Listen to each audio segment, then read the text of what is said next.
আসসালামু আলাইকুম। কেমন আছেন সবাই? আশা করি ভালো আছেন। নতুন আরও একটি ভিডিও নিয়ে চলে আসছি। আমার চ্যানেলে যারা নতুন, প্লিজ আমার চ্যানেলে একটি লাইক দিয়ে আর সাবস্ক্রাইব করে আমার পাশেই থাকবেন। আর যারা পুরানো আছেন তাদেরকে অনেক ধন্যবাদ। নতুন আরও একটি গল্প আপনাদের সাথে শেয়ার করব, আশা করি ভালো লাগবে। এক ছিল মাধবীলতা, দেখতে অনেক সুন্দর আর পরিপাটি এক নারী। একদিন মাধবীলতার স্বামী মহেশবাবু অফিস থেকে নিঃস্ব আর রিক্ত হয়ে বাসায় ফিরলেন।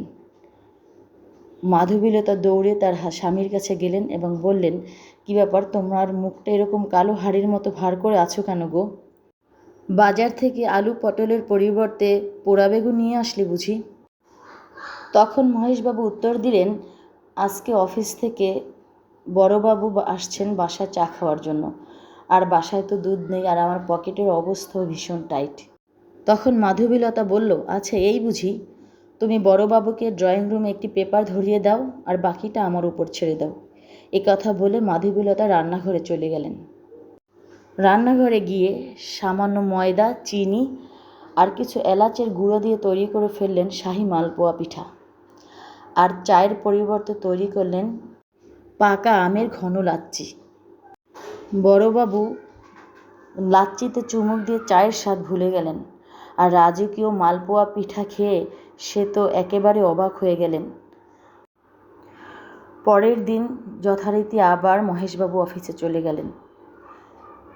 গিয়ে তার বড়বাবুর সাথে দেখা করলেন। বড়বাবু মহেশবাবুকে বললেন যে, মহেশ, তোমার যে ফাইলটা আটকে ছিল সে ফাইলটা নিয়ে আসো, আমি ওটাকে সাইন করে দেব। মহেশবাবু শুনে তো ভীষণ অবাক, যে ফাইলটি এতদিন আটকে ছিল সে ফাইলটি আজকে ছাড়। তার বড়বাবু নিজেই নিজ মুখে বললেন ছেড়ে দিবে। এটা শুনে মহেশবাবু অনেকটাই অবাক হলেন। পরবর্তীতে বড়বাবু মহেশবাবুর সেই ফাইলটিকে সাইন দিয়ে ছেড়ে দিলেন। ওই দিন মহেশবাবু বাসায় এসলেন। বাসায় এসে মাধবীলতার মাথায় হাত বুলিয়ে বললেন, মাধবীলতা, এতদিন যে ফাইলটি জমেছিল, পড়ে ধুলা জমেছিল, সে ফাইলটি আজকে বড়বাবু সাইন করে ছেড়ে দিয়েছেন। তোমার এই শাহি মালপোয়া পিঠা আর ঘন আমের লাচ্ছি খেয়ে বড়বাবু পুরাই অবাক হয়ে গিয়েছেন। ভালোবেসে আজকে আমাকে এই উপহার তিনি দিয়েছেন। আমার জীবনের মাস্টার মাইন্ড তোমাকেই দিতে হয়।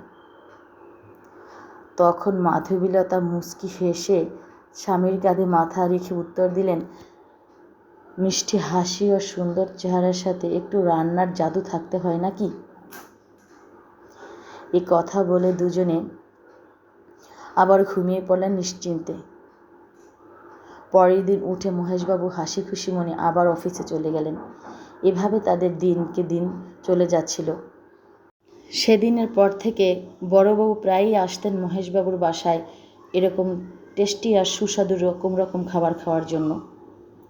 মহেশবাবু আনন্দে বড়বাবুকে আপ্যায়ন করাতেন। এভাবে চলতে চলতে বড়বাবু আর মহেশবাবুর ভিতরে ভীষণ ভালো একটি বন্ধুত্ব তৈরি হয়ে যায়।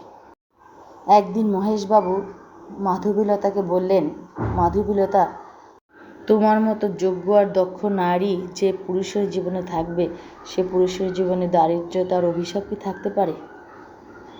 এ কথা বলে মহেশবাবু তার মাধবীলতার দিকে তাকিয়ে মুচকি হাসলেন। এভাবে তাদের জীবন পরিবর্তন হয়ে গেল। আমার আজকের এই ভিডিওটি আর এই গল্পটি আপনাদের কাছে কেমন লেগেছে প্লিজ কমেন্টস বক্সে অবশ্যই জানাবেন। আর নতুন নতুন গল্প আর ভিডিও পেতে আমার চ্যানেলটিকে অবশ্যই সাবস্ক্রাইব করে রাখবেন। আজকে এ পর্যন্ত। যেখানে থাকবেন ভালো থাকবেন, সুখে থাকবেন। আল্লাহ হাফেজ। দেখা হবে অন্য কোনো ভিডিওতে, অন্য কোনো গল্প।